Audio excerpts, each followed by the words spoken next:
आणि एक महत्त्वाची बातमी मान्सून संदर्भात एक महत्त्वाची अपडेट आहे की येत्या 4 जूनच्या आसपास केरळमध्ये नैऋत्य मान्सून दाखल होण्याची दाट शक्यता भारतीय हवामान विभागाकडून वर्तवण्यात आलेली आहे आणि मान्सूनच्या पुढील प्रगतीसाठी वातावरण अनुकूल असून लक्षद्वीप, केरळ आणि तामिळनाडूच्या काही भागामध्ये मान्सूनची आगेकूच अपेक्षित आहे आणि याच्यामध्ये IMD फोरकास्टद्वारे हे सांगण्यात आलं आहे। दरम्यान अरबी समुद्राच्या नैऋत्य आणि आग्नेय भागात मान्सूनचा प्रवास सुरू होणार आहे। बंगालच्या उपसागरात पश्चिम मध्य, पूर्व मध्य आणि ईशान्य भागात मान्सून पुढे सरकणार असल्याचं सांगण्यात आलंय।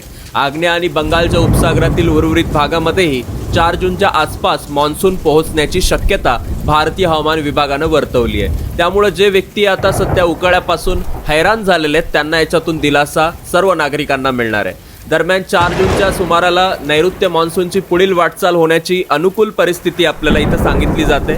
यामुळे मान्सून नैऋत्य आणि आग्नेय अरबी समुद्राच्या काही भागामध्ये, लक्षद्वीप बेटावर, केरळ आणि तामिळनाडूच्या काही भागामध्ये, तसेच नैऋत्य आणि पश्चिम मध्य, पूर्व मध्य आणि ईशान बंगालच्या भागामध्ये, काही आपल्याला आग्नेय बंगालच्या भागामध्ये, उर्वरित भागामध्ये विस्तारण्याची शक्यता आहे।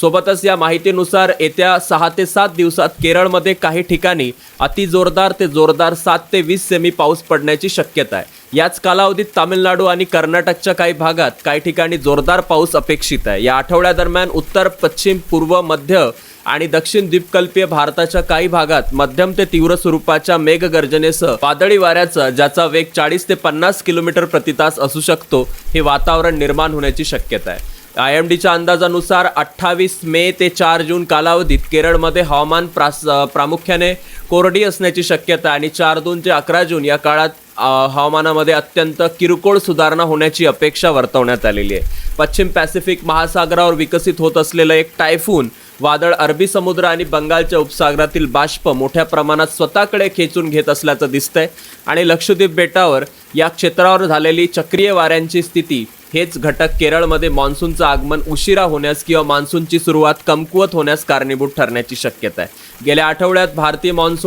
भारतीय हवामान विभागानं आपल्या हंगामी पर्जन्यमानाचा अंदाज दाखल केला होता आणि एप्रिलमध्ये झालेल्या दीर्घकालीन सरासरी 92% तो 90% आणला।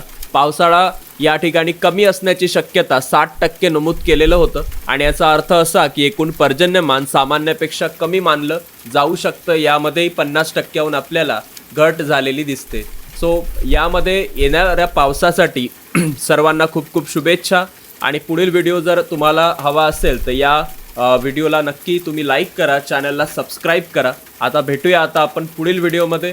या व्हिडिओ जर तुम्हाला आवडला असेल तर तुमच्या मित्रांना तुम्ही हा व्हिडिओ शेअर करू शकता। थँक्यू।